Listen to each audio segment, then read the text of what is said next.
Hello 10th class, how are you all. तो आज के इस वीडियो में हम करेंगे हमारे ट्रिग्नोमेट्रिक फॉर्मूलाज। मतलब आप ये मान के चलिए बेटा, आज की क्लास के अंदर जितने फॉर्मूलाज हो गए 8th यूनिट में, उसके अलावा फॉर्मूलाज नहीं है। वन बाय वन हम आज हर फॉर्मूले का डेरिवेशन करेंगे। जब तक वो फॉर्मूले हमें याद नहीं होंगे तब तक हम आगे 8.8.3 8.4 हम नहीं कर सकते, ठीक है ना। तो आपका पहला जो फंडामेंटल है वो है लर्न द फॉर्मूलाज, और एक एक फॉर्मूले का डेरिवेशन बताना मेरा काम है, ठीक है।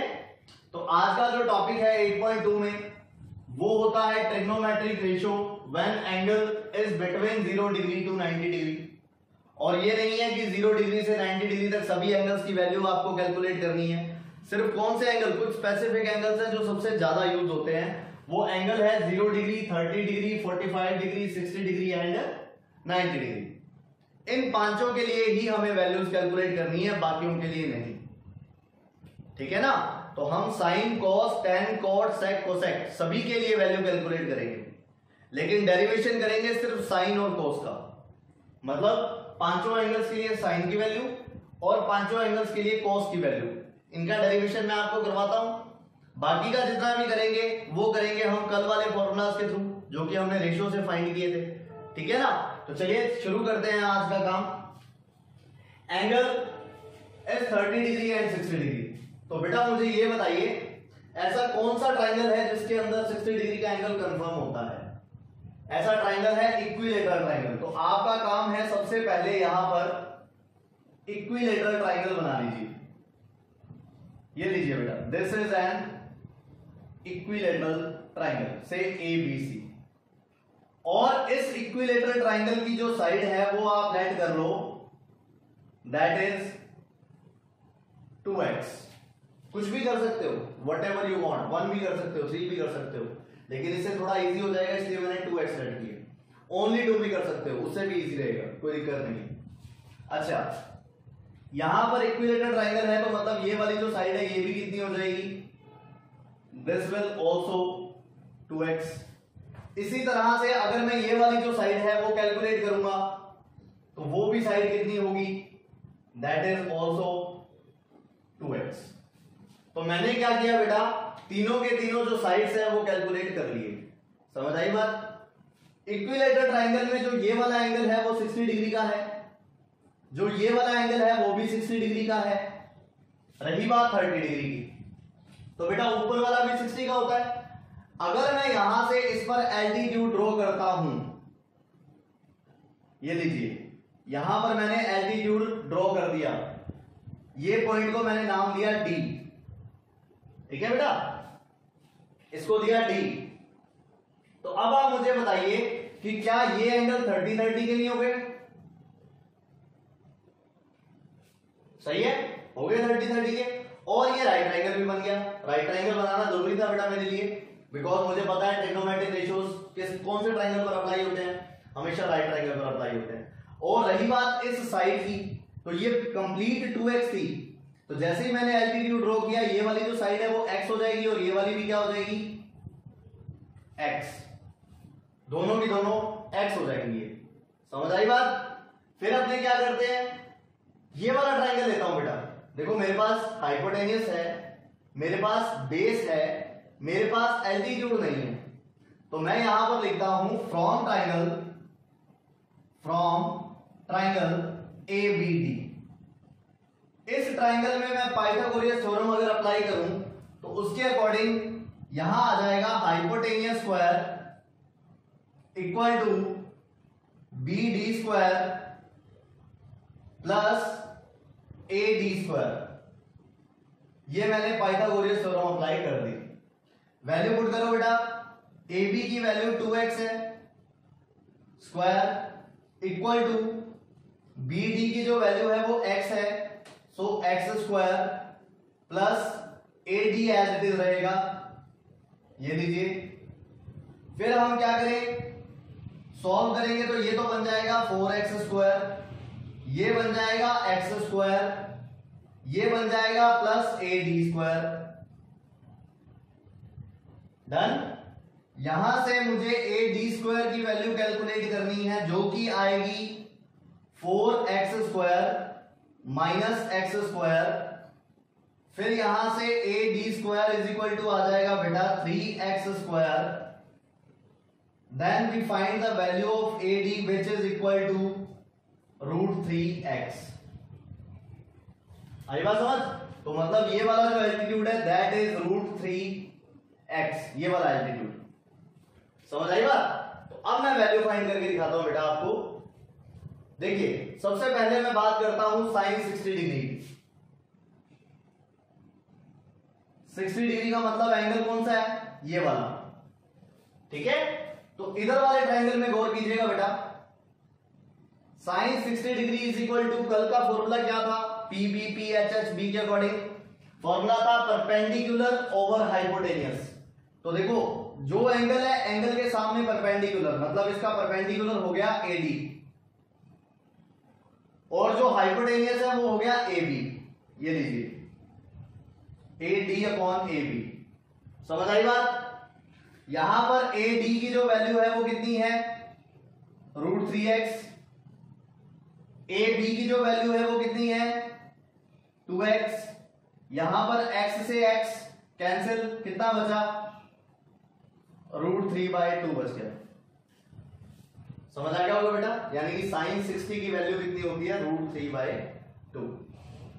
इसी तरह से मैं वैल्यू फाइंड करता हूं cos 60 की।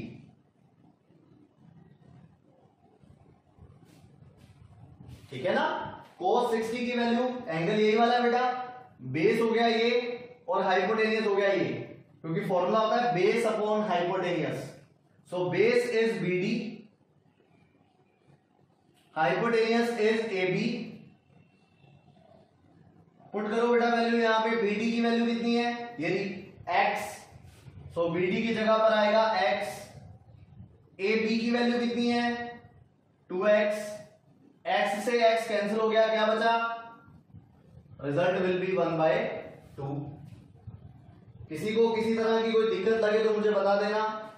यहां पर आ जाएगा tan 60।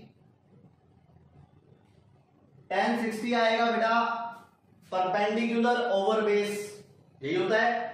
तो 60 एंगल ये रहा इसका परपेंडिकुलर और ये रहा बेस। सो AD/BD, AD/BD। AD की वैल्यू कितनी है? देखो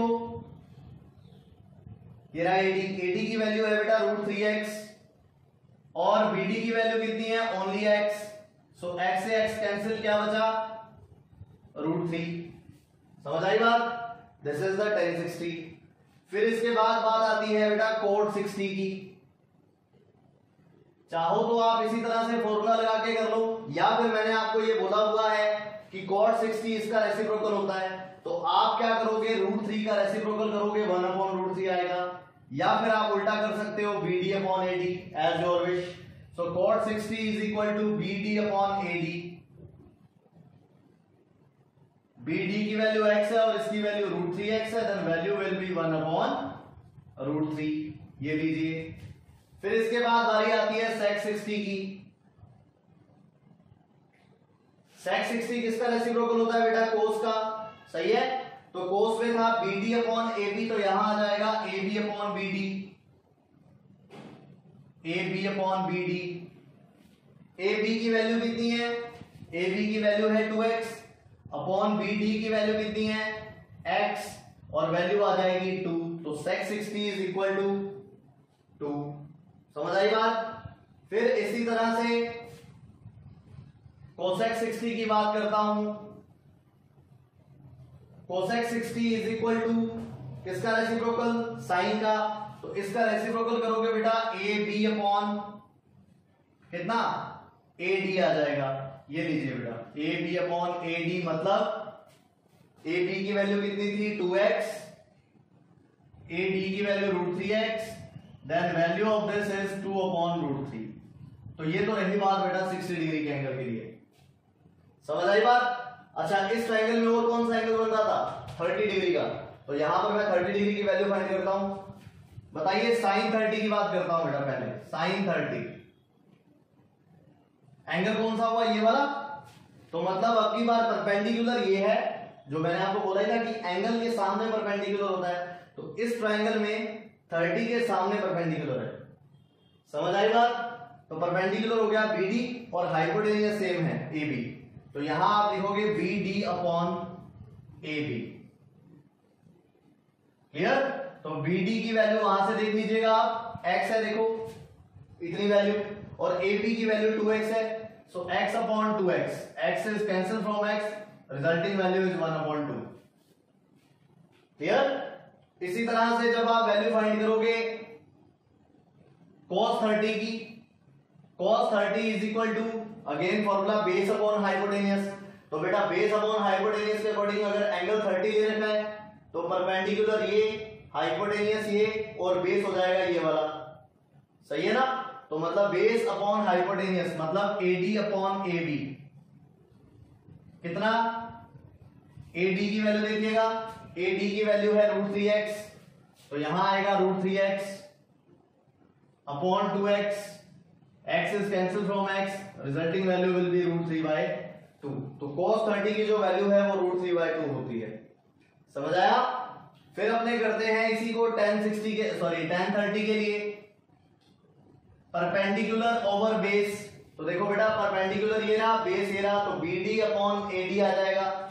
तो ये लीजिए बेटा BD अपॉन AD, तो यहां से जो BD की वैल्यू है वो तो है x, और AD की वैल्यू है √3x, x से x कैंसिल हो जाएगा, the result will be 1 upon √3। Clear? इसी तरह से आगे बारी है cot 30 की। cot 30 की वैल्यू क्या होगा बेटा? सभी समझदार हो? इनका रेसिप्रोकल कर दूं तो cot के लिए tan का रेसिप्रोकल दैट इज √3। इसी तरह से sec 30 की वैल्यू रेसिप्रोकल ऑफ cos, इसका रेसिप्रोकल करूंगा बेटा 2/√3 आएगा। सिमिलरली अगर मुझे cosec 30 की वैल्यू फाइंड करनी है तो cosec 30 इज इक्वल टू कितना होता है? हाइपोटेनियस अपॉन परपेंडिकुलर कर लो या फिर इसका रेसिप्रोकल कर दो, तो 2/1 मीन टू से 2। तो ये जितने भी रेशियोज हुए वो किसके लिए हुए? 30 डिग्री और 60 डिग्री के लिए। समझ आई बात? अब करते हैं बेटा जब एंगल कितना होता है 45 डिग्री। देखिए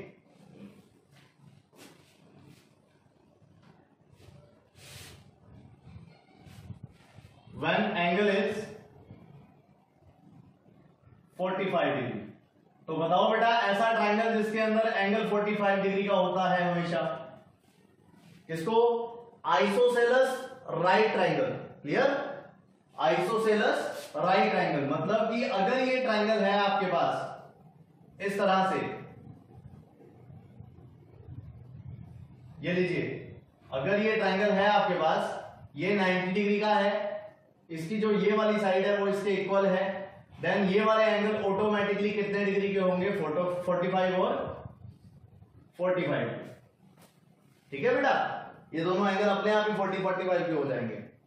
टोटल हो गया ना 180। Suppose this triangle is ABC, इसको मैंने लेट कर लिया x, इसको मैंने लेट कर लिया x, क्योंकि दोनों इक्वल थी। अच्छा इसके अकॉर्डिंग अगर मुझे AC फाइंड करनी है तो थ्योरम आपको पता है, so right here in triangle ABC, in triangle ABC, triangle ABC में क्या होगा?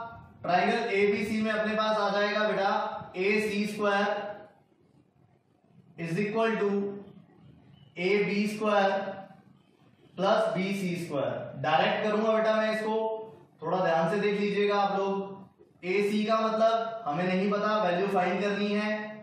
नेक्स्ट अपने पास आ जाएगा x² प्लस x², और जैसे ही मैं यहां से AC की वैल्यू कैलकुलेट करता हूं दैट विल बी √2x, ये आ जाएगी आपके पास AC की वैल्यू। क्लियर? तो सारी की सारी साइड आपने निकाल ली है। अब मुझे फॉर्मूला लगाना है sin 45 cos 45 सारा, तो चलिए फॉर्मूला लगाते हैं बेटा। sin 45 की बात करता हूं सबसे पहले। sin 45 एंगल ये रहा बेटा, चाहे ये ले लीजिए, बात एक ही है। 45 के सामने परपेंडिकुलर ये वाला बेस और ये वाला हाइपोटेनियस फिक्स है। This one is perpendicular, this one is base, this one is hypotenuse. So perpendicular over hypotenuse मतलब AB upon AC, AB upon AC। तो AB की वैल्यू यहां से कितनी है देख लीजिए आप, x upon root 2x, so value will be 1 upon root 2। ठीक है ना। फिर अपने किसकी वैल्यू फाइंड करनी है बोलो, cos 45 की बेटा। cos 45 कितना हो जाएगा, base upon hypotenuse, so base कितना है BC upon hypotenuse is same as above, which is equal to x upon root 2x, x is cancelled from x, the rest value will be 1 upon root 2. Now the term of tan 45, तो चलिए tan 45 calculate करता हूं। tan 45 का मतलब क्या हुआ, perpendicular over base, तो 45 ये रहा बेटा, परपेंडिकुलर AB है और बेस इसका BC है, सो AB अपॉन BC। जैसे ही आप AB अपॉन BC करते हो तो x अपॉन x मतलब वैल्यू विल बी कैंसिल। अच्छा बाकी के तीन आप फाइंड कर सकते हो, बताइएगा। cot 45, इसकी बात करता हूं पहले, cot 45, ठीक है। cot 45 का मतलब अपने पास हो जाएगा 1, रेसिप्रोकल ऑफ दिस। अच्छा sec 45 का मतलब रेसिप्रोकल ऑफ cos, तो बताओ इसका रेसिप्रोकल कितना होगा बेटा, दैट विल बी रूट 2। इसी तरह से कोसेक 45 का जो रेसिप्रोकल है वो हो जाएगा रूट 2। तो हमने तीन एंगल्स के लिए कर लिया बेटा, 30 degree, 60 degree as well 45 degree. अब हमारी जो टर्म है वो है 0 डिग्री और 90 डिग्री के लिए। इसको थोड़ा सा हो सकता है प्रॉब्लम आए आपको, 0 डिग्री एंड 90 डिग्री, क्योंकि इन दोनों की वैल्यूज फाइंड करना थोड़ी हायर स्टडीज की बात है। तो लेकिन फिर भी अपने थोड़ा सा मैं आपको डीपली नहीं बताऊंगा, ऊपर ऊपर से बताता हूं कि क्या होता है क्या नहीं होता, ठीक है, because these are the approximate values not accurate values.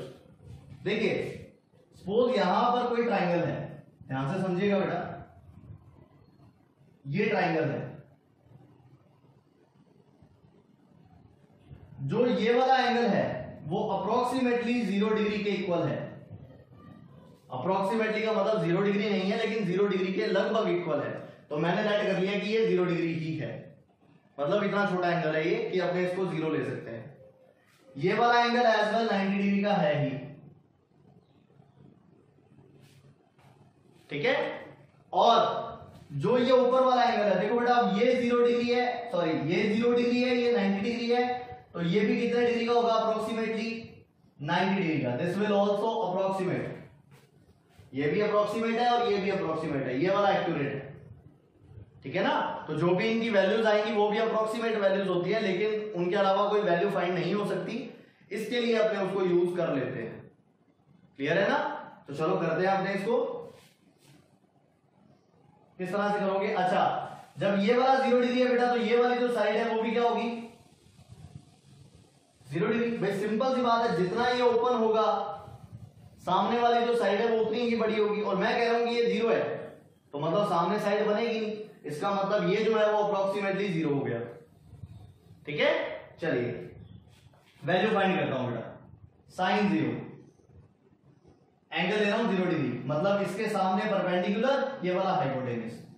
So perpendicular कितना है बेटा, 0 अपॉन हाइपोटेनियस मुझे नहीं पता, तो 0 अपॉन में कोई भी वैल्यू हो आंसर कितना आता है, 0, ठीक है। इसी तरह से अगर मैं cos 0 कैलकुलेट करूंगा,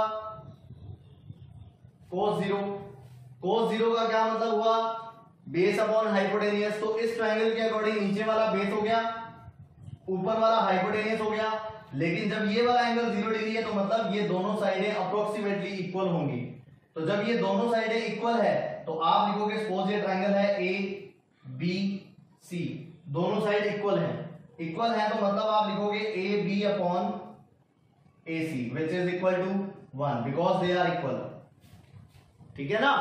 tan 0 की मैं बात करता हूं, tan 0 आएगा बेटा perpendicular over base, again perpendicular, ये छोटा सा जो आपको दिखाई दे रहा है मतलब अप्रोक्सीमेटली 0 के इक्वल है ये भी, तो 0 अपॉन बेस इसका इतना बड़ा AC, तो 0/AC करेंगे तो 0 ही आएगा।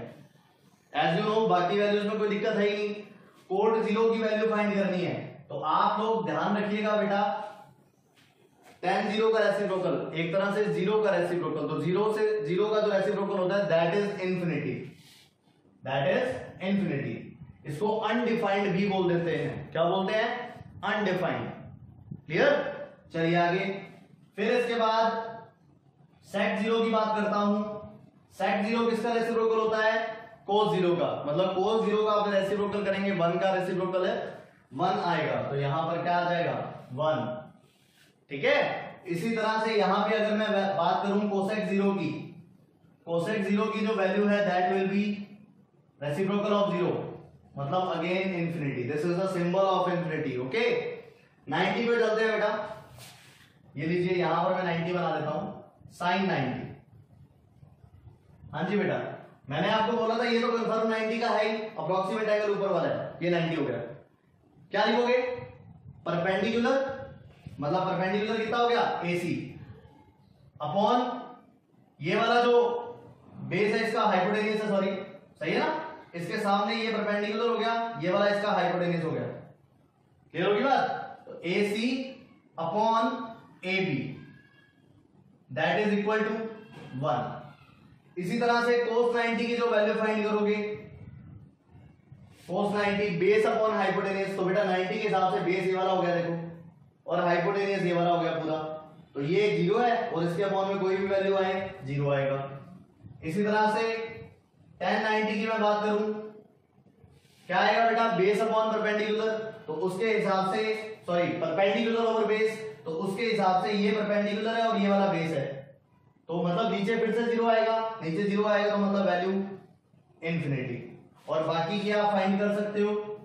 cot 90 इसका रेसिप्रोकल, तो इंफिनिटी का रेसिप्रोकल बेटा 0 होता है। इसी तरह से sec 90, sec 90 का मतलब क्या हुआ? sec 90 is reciprocal of cos 90, और 0 का रेसिप्रोकल मैं आपको बता चुका हूं कितना होता है बेटा? 0 का रेसिप्रोकल अगेन इंफिनिटी। सही है। चलिए आगे। फिर नेक्स्ट अब चलते हैं cosec 90 पर। 1 का रेसिप्रोकल कितना होता है? 1। तो ये सारी की सारी वैल्यूज अपने को फाइंड करनी आनी चाहिए, ठीक है ना। और बेटा इसको मैं आपको फिर बोल रहा हूं, किसी को समझ में नहीं आए ये वाला तो यू शुड लर्न। जरूरी नहीं है कि हमें इसका कॉन्सेप्ट ही बताओ, बता दिया मैंने। अच्छा ये तो रही बात कि हर वैल्यूज हमें मिली किस तरह से, लेकिन अब अपने बात करते हैं कि शॉर्ट में इसको लर्न करने का तरीका क्या है, ठीक है। लेकिन कॉन्सेप्ट हमारे क्लियर होने चाहिए कि इस तरह से ये वैल्यूज हमें मिली हैं। तो चलिए देखते हैं इसका शॉर्टकट। ध्यान दीजिए बेटा, जो पहले हमने किया उसी की शॉर्ट फॉर्म अपने आप करेंगे, मतलब कौन सा एंगल हमें किस तरह से लर्न करना है। This is not concept, concept में आपको बता चुका हूं बिहाइंड इट, ठीक है। ये सिर्फ एक लर्न करने के लिए जो मेथोडोलॉजी है, ठीक है। तो ध्यान दीजिए किस तरह से करना है। हमारे पास 6 फंक्शन है which are sine, cos, tan, cot, sec, cosec, और 5 एंगल है 0 degree, 30 degree, 45 degree, 60 degree, 90 degree, ठीक है ना। यहां पर आप क्या करोगे, 0 से लेकर 4 तक काउंटिंग लिख लीजिए, वो सभी को आती है। ये लीजिए बेटा, ठीक है। और इन सभी में आप डिवाइड कर दीजिए 4 का, ये मैंने 4 का डिवाइड कर दिया, और जो भी ये वैल्यू बन रही है इनका कर दीजिए स्क्वायर रूट।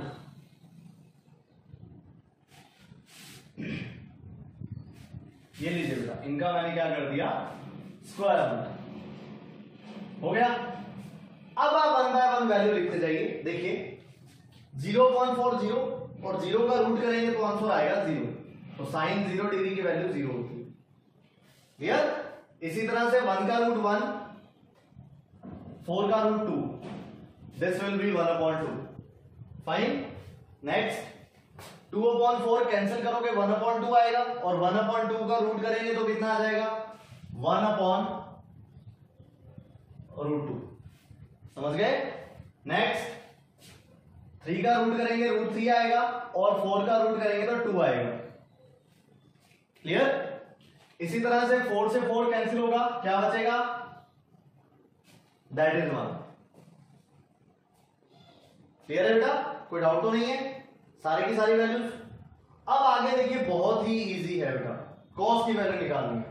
आप इसकी टांग पकड़िए, मुंह की जगह लगा दो, और ये जो मुंह पकड़ो टांग की जगह दे दो, मतलब वहां से वैल्यू इस तरह से आएंगे। ये लीजिए 1, again √3/2, next 1/√2, next this will go there 1/2, next 0।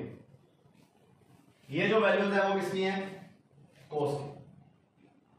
आगे चलते हैं tan पर। tan का फॉर्मूला क्या होता है बेटा? sin upon cos, you can watch last video. sin upon cos 0/1 is 0। इन दोनों वैल्यूज का डिवाइड करूंगा, 2 से 2 कैंसिल हो जाएगा, क्या बचेगा? 1/√3। इन दोनों वैल्यूज का डिवाइड करूंगा तो क्या बचेगा? 1। इनका डिवाइड करूंगा क्या बचेगा? That is √3। और इनका डिवाइड करूंगा क्या आएगा? मैंने आपको बोला ये इंफिनिटी। और इसको क्या बोलते हैं? इसका दूसरा नाम है अनडिफाइंड, जिससे रिलेटेड क्वेश्चन बहुत ही कम आते हैं। अनडिफाइंड, समझे बेटा? आगे वाली वैल्यूज में वैसे ही कोई दिक्कत नहीं है, क्योंकि रेसिप्रोकल हमें पता है। देखो, ये दोनों आपस में रेसिप्रोकल हैं, they are reciprocal of each other. So 0 का रेसिप्रोकल क्या बताया? इंफिनिटी। फिर 1/√3 का √3, 1 का 1, √3 का 1/√3, और अनडिफाइंड का 0। ये लीजिए, this is the value of cot. ठीक है। सिमिलरली सेक की बात करता हूं। Sec is the reciprocal of cos. Sec जो है वो कोस का रेसिप्रोकल है। तो कोस का रेसिप्रोकल मतलब 1 का रेसिप्रोकल 1, इसी तरह से 2/√3, इसी तरह से √2, इसी तरह से 2, इसी तरह से 0 का रेसिप्रोकल वापस infinity, which is said to be undefined. आगे बढ़ते हैं बेटा कोसेक पर। कोसेक के लिए मैं बात करूं तो किसका रेसिप्रोकल होता है? Cosec is the reciprocal of sine.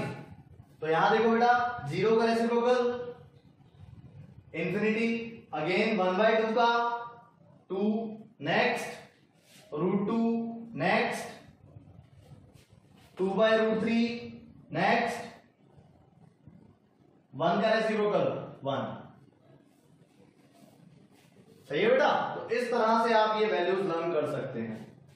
और याद रखने का बड़ा ही अच्छा तरीका है, मैं आपको एक एग्जांपल बताता हूं। आप ये दोनों वैल्यूज लर्न कर लीजिए।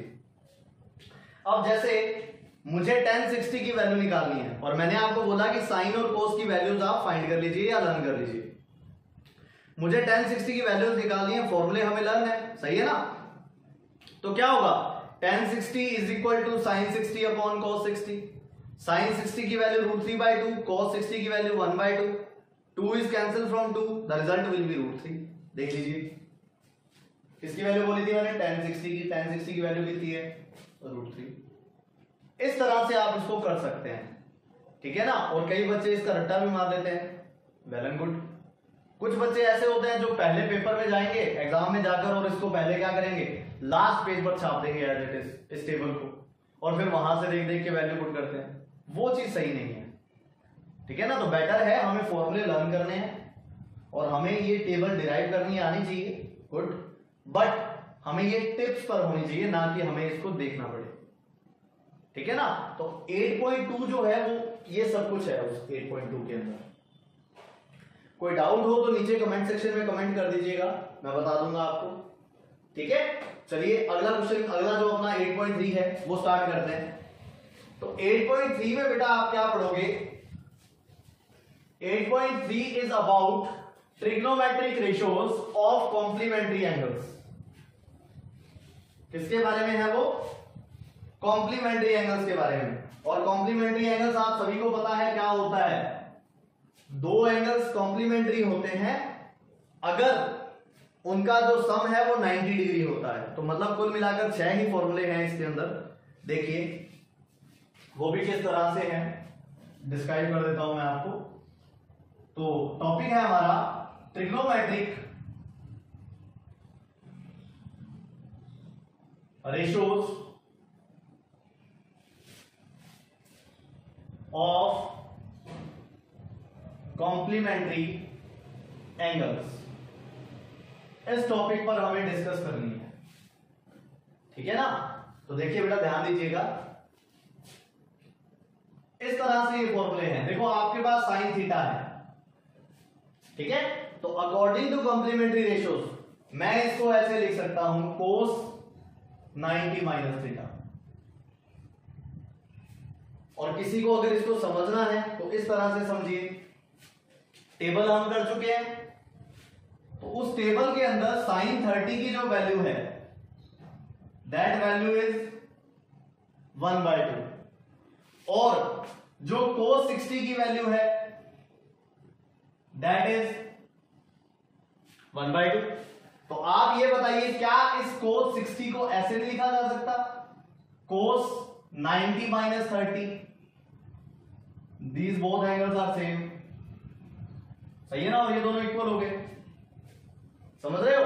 तो मतलब यहां से फॉर्मूला बन गया, देखो sine theta is equal to cos 90 minus theta, because the both angles are complementary, sum of them is 90 degree, clear. तो चलिए इसी तरह से अगला फॉर्मूला बेटा, अगर आपको cos थीटा का बनाना है then change it in sine, so formula will be sin 90 minus theta, clear. इसी तरह से अगर आपको tan थीटा का चाहिए तो tan और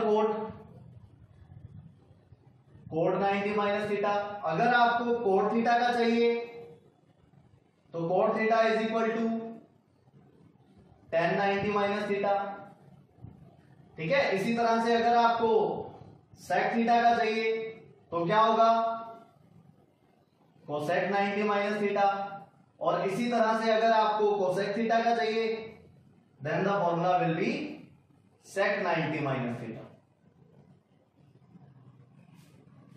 समझ आई बात, ये दोनों का पेयर है, इन दोनों का पेयर है, और इन दोनों का पेयर है। इस तरह से ये फॉर्मूलाज हैं, clear. These formulas regarding to 8.3 करने के लिए हमें ये फॉर्मूलाज आने चाहिए। हाँ 8.3 है बहुत इजी, आराम से होगी आप लोगों से अगर इतने 6 फॉर्मूलाज हमें आते हैं।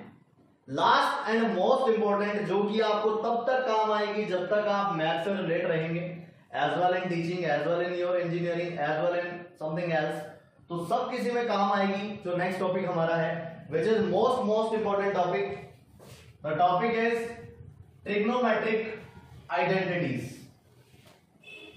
Which one? The topic is trigonometric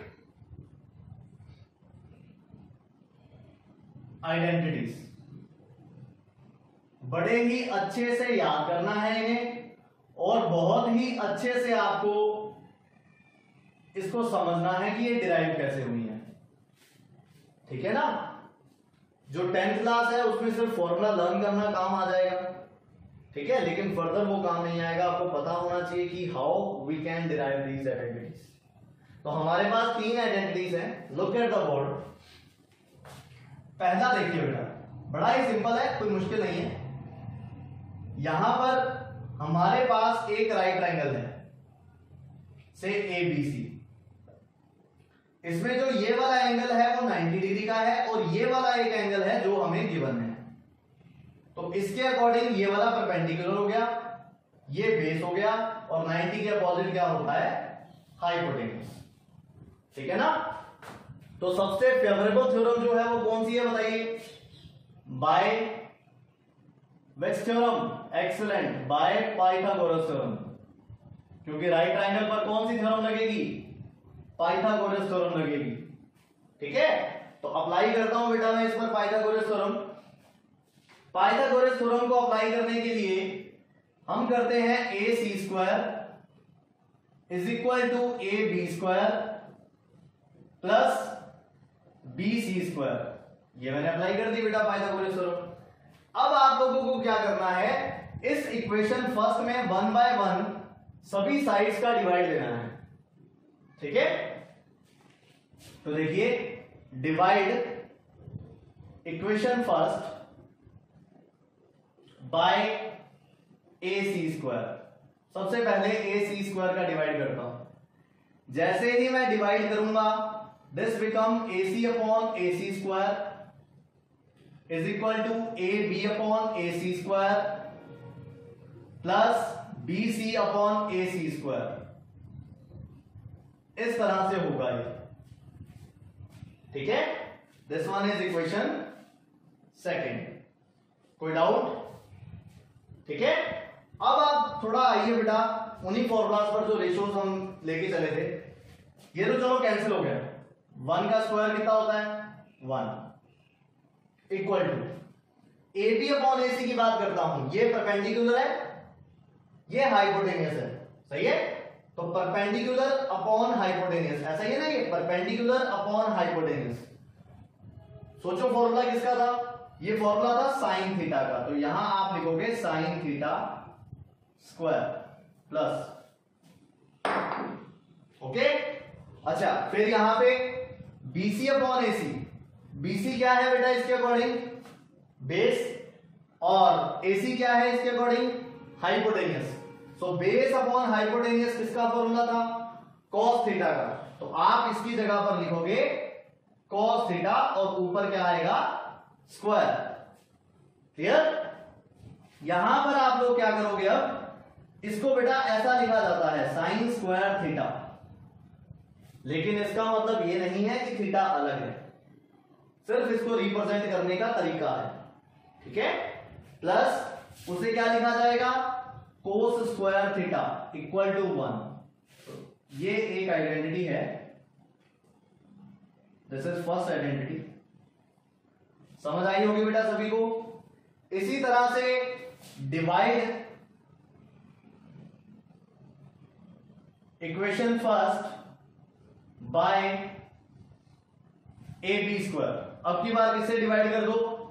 A B square से। तो चलिए डिवाइड करूंगा तो बन जाएगा A C upon A B square equal to this become 1 plus here we get BC upon AB स्क्वायर। ये आ जाएगी वैल्यू, समझ आया। फिर अपने क्या करें? AC upon AB। AC ये रहा, AB ये रहा।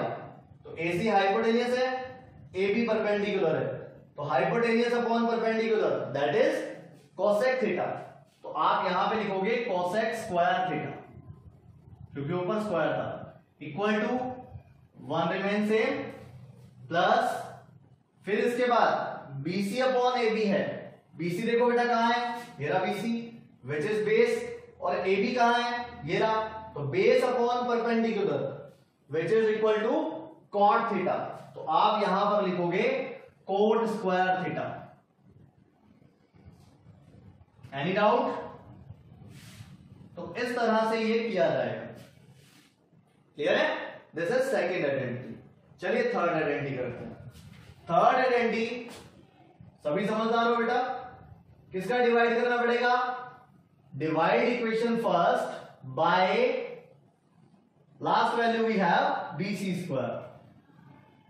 तो इसे आप BC स्क्वायर से डिवाइड कर दीजिए। BC स्क्वायर से जैसे ही डिवाइड करोगे, this equation become AC upon BC square equal to AB upon BC square, सही है। और plus last value BC upon BC whole square. तो ये लीजिए बेटा plus BC upon BC whole square. तो मैंने BC स्क्वायर का डिवाइड कर दिया। अब अपने क्या करें? AC अपॉन BC देखिएगा बेटा। AC क्या चीज है? हाइपोटेनियस। BC क्या चीज है? Base. So hypotenuse upon base is equal to sec theta. So this become sec square theta equal to, अगर मैं बात करूं AB अपॉन BC की, तो ध्यान दीजिए AB परपेंडिकुलर है, BC बेस है, परपेंडिकुलर ओवर बेस, सही है। तो परपेंडिकुलर ओवर बेस का मैं स्क्वायर करूंगा। परपेंडिकुलर ओवर बेस क्या होता है? tan theta. तो क्या बन जाएगा? tan स्क्वायर थीटा और प्लस ये वैल्यू कैंसिल हो जाएगी +1। ठीक है बेटा, तो ये हमारे पास 3 आइडेंटिटीज है। इनसे और भी फॉर्मूला डिराइव होते हैं, लेकिन वो तभी बात करेंगे जब हमें इसको यूज करना होगा। ठीक है, तो बेटा लास्ट मैसेज यही है कि जिसने मैथ सीखनी है तो उनको तो ये सब पता होना चाहिए कि आइडेंटिटीज वगैरह किस तरह से डिराइव हुई हैं। और कोई ऐसा है सिर्फ हमें एग्जाम देने हैं 10th के, देन सिर्फ आप लर्न कर लीजिए। ठीक है, लेकिन बहुत यूजफुल, और ट्रिग्नोमेट्री में से बहुत क्वेश्चंस आते हैं, तो आप इसे लर्न करना मत भूलिएगा। होप ये वीडियो आपको बहुत अच्छा लगेगा। Thank you very much for watching.